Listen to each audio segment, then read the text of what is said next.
Well, I like to think downtown today is a place similar to what it was perhaps 40 years ago and what it's been historically. It has a lot of businesses, both large and small. It's a center of commerce. It's surrounded by a lot of neighborhoods that are once again places where people want to be and raise their family. We're also getting housing right in the center of the downtown, condominiums, new apartments, the types of developments that bring people back to the city and allow people to enjoy what a downtown is. There's, of course, a lot of businesses, primarily small businesses, restaurants, and emerging retail entity in the downtown. There's the transportation that, once again, is making downtown the center of this region.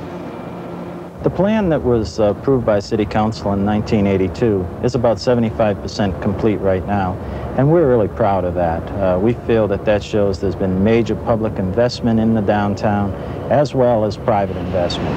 And 75% of the plan in 5 years is really quite an achievement. We wanted the downtown to be very much like it was from 1900 to 1950. When downtown San Jose was the center of things. And what we call that is hometown, and it means precisely that.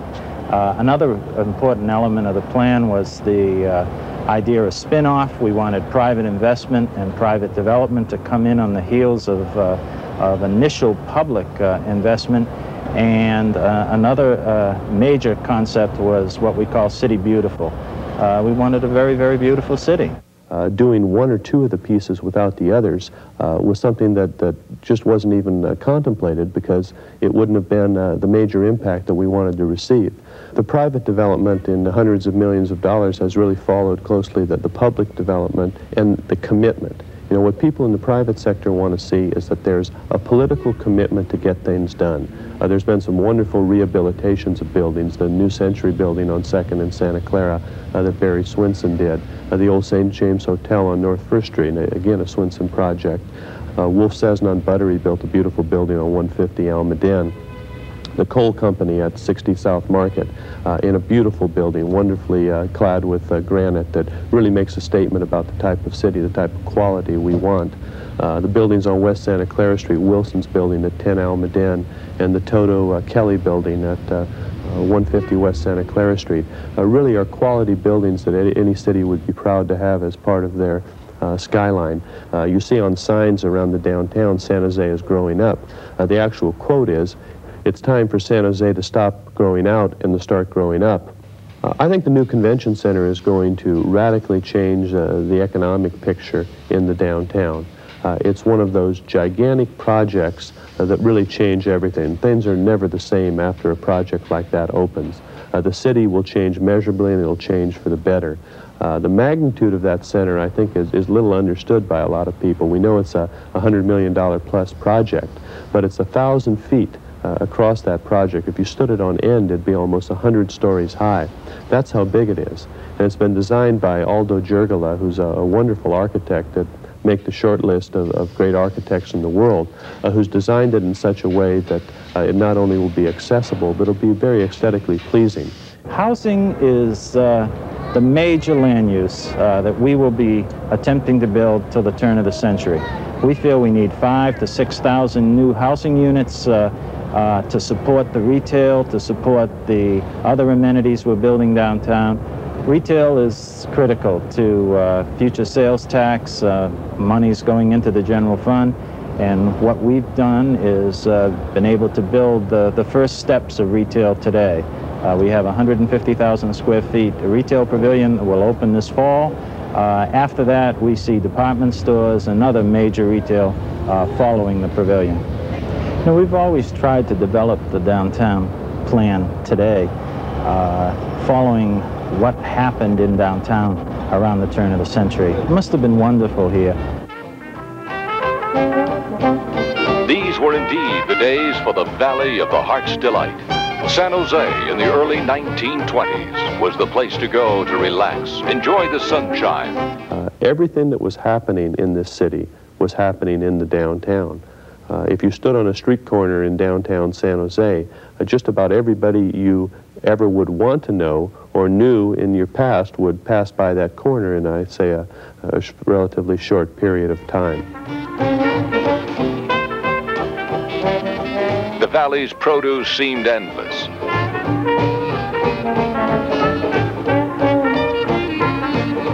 Back in town, it was the arrival of modern industry that gained attention. Horses suddenly had to share their roads with that noisy newcomer, the automobile. And there was another way to get to San Jose and the glorious surroundings of Alum Rock Park, the trolley. And if it was a thriving city you wanted, you didn't have to go far. Downtown San Jose was the place to be for excitement, day or night. To be seen with the city's leading citizens at the plush Hotel Vendome was one delight for citizens, or to stroll past City Hall and enjoy the sunshine that bathes San Jose, it seemed, all year long. I think two very important decisions that occurred at approximately the same time, 1957-58, was the abandonment of downtown by both Macy's and by City Hall. Not only were they not going to make the tough decisions, the decisions that were important to the tax base in the downtown and to the sense of history and culture and pride in the downtown, they were actually going to physically tear down a beautiful old City Hall that sat in the middle of Plaza Park and move themselves to a remote site on North First Street. At the same time, and probably closely connected to that type of a decision, was a Macy's department store not going in the downtown, but instead going into Valley Fair. You put one foot on a lot in San Jose. Make certain that for miles around there's nothing in your way. Now step in every corner till you're turning all around, and get a little wider so you cover lots of ground. It's all called sprawl, and it never goes as planned. I think the significant differences are that he is far more pro-development than I have been. For example, he was for really the opening up of Coyote Valley. When I wanted to hold the line on that, I felt that that was premature and a needless expenditure of citizens' tax monies. The general plan process, I am much more toward moderate, restrained growth where it pays for itself. The Bay Area sprawl and build a franchise restaurant in another new mall. Urban sprawl had a great deal of relation to San Jose's downtown. In the 60s, San Jose was known as the urban sprawl capital of the country, and that was a name that I was bound and determined to get rid of. At that time, all we heard about was the jobs housing imbalance, and we were very much aware that the other communities had the jobs while San Jose provided the housing. Taylor Woodrow and Corwin Booth were two of the major developers that signed contracts with the redevelopment agency to redevelop downtown San Jose. Both of these endeavors failed for one reason or another. Taylor Woodrow was a very large and well-known British firm. It was in the early 70s, the recession hit, and they did not produce. We signed a contract with Corwin Booth, who was a very well-known architect in San Francisco in this area. We had escape clauses in that contract. He, again, did not meet the timetables for development, and we asked him to leave. The 60s and the 70s were extremely poor times for business people down here, for the neighborhoods that surround the downtown. They were also very poor times for anybody who cares about the idea of a downtown, what a downtown should be.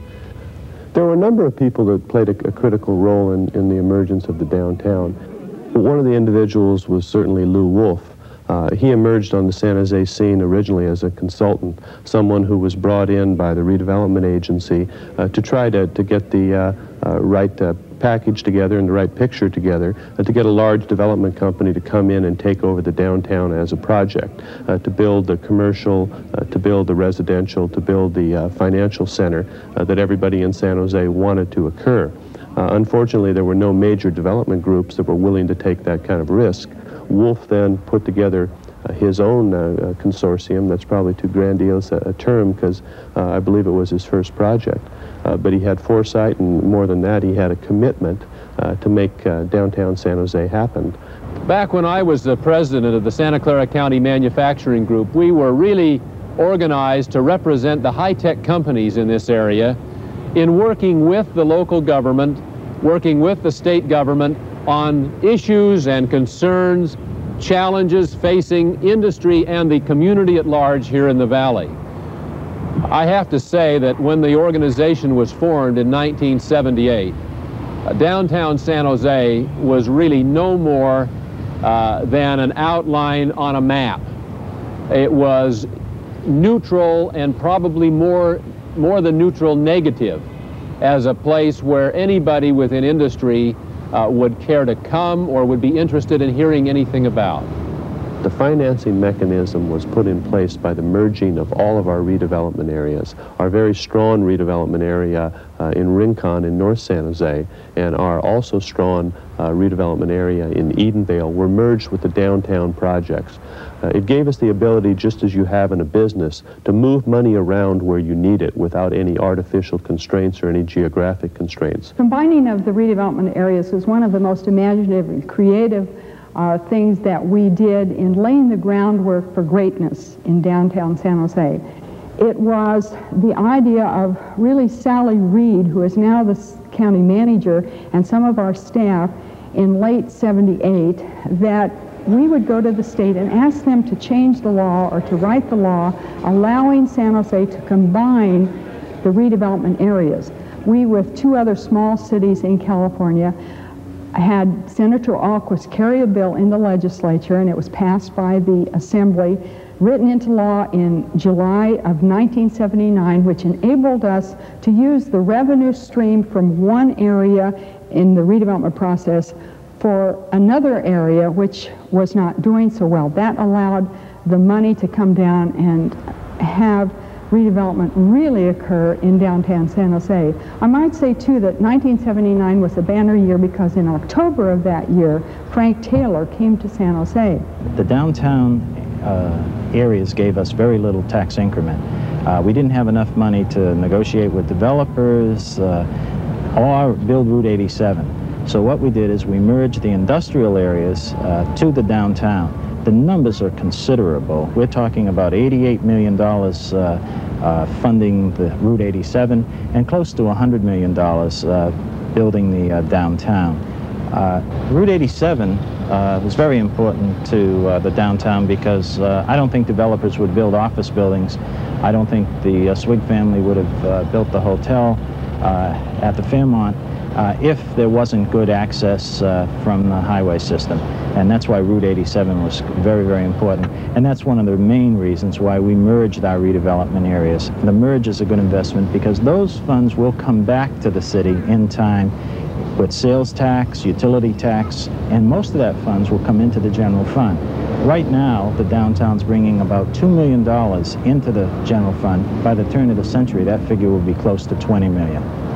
Well, it was important to get a consensus by bringing people in and having everybody feel they had a role in the development of the plan. We were able to do that through the Downtown Working Review Committee. We had 40 people. They worked a year and a half on the plan, and they had a bit of ownership in it. And when the plan was brought for public approval, they backed it up. Well, I was appointed by Janet Gray Hayes to serve as chair of the Downtown Study Review Committee.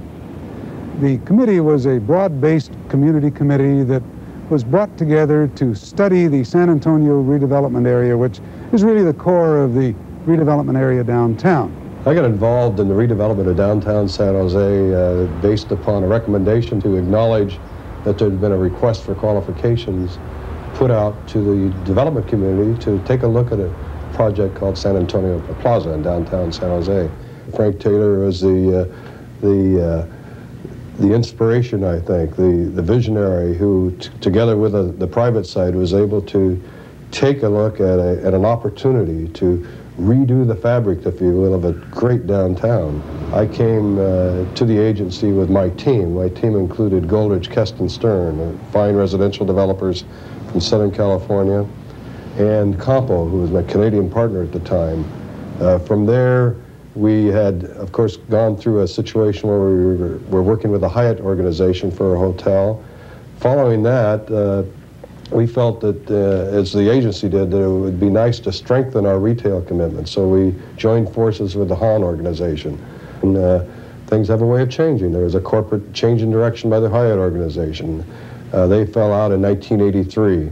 Early part of 84, we were in desperate need of another hotel. And then during that period of time, we were fortunate enough to meet up with the Swig family in San Francisco by a fluke in an architect's office after trying various other first-class hotel operations. And we needed a quality operator, and it was just by being in an office of Skidmore, Owings & Merrill in San Francisco at the right time, having a model of our project available when Mr. Swig came walking through, happened to see it, said, "What's that?" And somebody said, "That's downtown San Jose." Who's developing that property? And I happened to be in the next room, and we met, and one thing led to another. In the meantime, in the early years, 1984, thereabouts, the Hahn organization had a change of direction. We were in a position where all of a sudden we were without a co-developer in the retail phase of the project. Late 85, another change of signals came from my partners in Toronto. We were going to take off, and I had to go out and seek another partner. I was fortunate in early 1986 to team up with one of the finest developers in North America of retail developments. It was the Melvin Simon organization. I think the city has come very far since the 60s, and I think the success of downtown is the result of good planning, creative ideas, and a lot of hard work by a lot of individuals. The Taylor Woodrow and Corwin Booth were disappointments, but learning opportunities. And maybe it was best that they didn't go ahead, because we have, as a result of not having them, have something much, much better now in the Fairmont and the downtown process, and a very good, solid plan. I have a dream, I guess, is a kind of a nice little expression. The dream is to participate in the renaissance of downtown San Jose, actually see it come back. I think the future works in downtown San Jose, and over the next 15 years, I think you'll see more and more good things occur. The financial center is strong, the retail base is being built very well, people are moving down here to make their homes in ever-increasing numbers. The transportation system, whether it's heavy rail, the light rail system, or the highways, are now in place. I mean, you couldn't mistake the looks of people at the opening of the light rail system in the Transit Mall. You couldn't mistake that look on people's face, whether it was little kids holding balloons or families or business people. It was an unmistakable look of accomplishment, a feeling that we'd all come through a very long, dark period, and now is the beginning of a pretty bright day. It's going to be a very good couple of decades for downtown San Jose, and it's going to be a very good couple of decades for the rest of this region as downtown San Jose emerges in its rightful role.